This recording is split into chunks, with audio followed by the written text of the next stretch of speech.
Drissa Diarasouba, ex-maire de Goulia, entame sa campagne par une visite au chef de canton. Il lui indique son vœu de reprendre les rênes de la municipalité, car selon lui, le niveau de développement à Goulia n'a pas progressé depuis son départ en 2005. J'ai fait un barrage avec 8 étangs piscicoles qui est aujourd'hui abandonné. Et j'ai fait un collège aujourd'hui qui fait la fierté de la sous-préfecture de Goulia. Donc je reviens pour reprendre le développement de la commune de Goulia. Aussi pour nos femmes. Quand j'étais là, j'ai initié un projet qui a été payé par la Banque mondiale où 450 femmes de la commune de Goulia ont été formées. Donc je vais essayer de reprendre ce projet. La place publique de Goulia, sous un air festif, à la faveur du meeting de Soma Kone, candidat indépendant au municipal du 2 septembre. Soma Kone rassure d'apporter des réponses concrètes aux problématiques des populations de Goulia. Nous avons décidé vraiment, un temps sans peu, vraiment de leur apporter notre expérience. Et nous savons les secteurs qui concernent plus nos parents, que ce soit le secteur de la santé, le secteur de l'éducation, des infrastructures routières.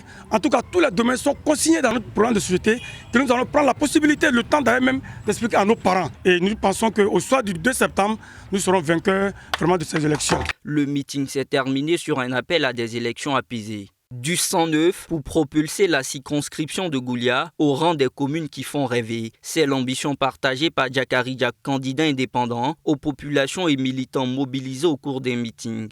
Goulia est sous-préfecture depuis les années 60. Je constate que rien n'est fait à Goulia. C'est ce qui a motivé ma candidature cette année.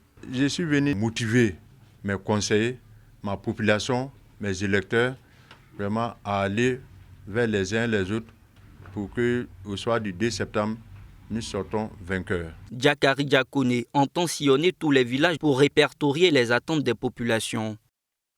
Entouré de ses militants, Siaka Kone, candidat indépendant aux élections municipales à Goulia, région du Folon, sonne la mobilisation autour de sa candidature. Il veut renforcer la cohésion et accélérer le développement à Goulia. On ne peut se développer qu'en faisant la paix. C'est pour cela que je commence par la cohésion, l'unité.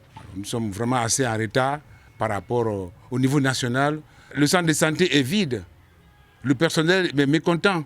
On ne peut pas se rendre aujourd'hui à Koma. On ne peut pas se rendre à Nyagala, ainsi de suite, puisque il n'y a pas de route. Je vais travailler pour le bien-être de mes parents. Keleseri Kone, maire sortant de Goulia, sous la bannière RHDP, arpente les rues de la localité pour solliciter un mandat de plus auprès des populations. Nous voulons que la population nous vote et ait confiance au RHDP pour que nous continuions notre plan de développement. Il faut donner des projets à la jeunesse. Il faut aussi donner des projets aux femmes. Et nous devons penser aussi à l'éducation, la santé, donner de l'eau à la population. C'est ça le développement. Qui ait confiance en nous. C'est une équipe valable, capable et solidaire. Au cours de son précédent mandat, Keleseri Kone a investi plus de 100 millions de francs CFA dans les projets de développement à Goulia.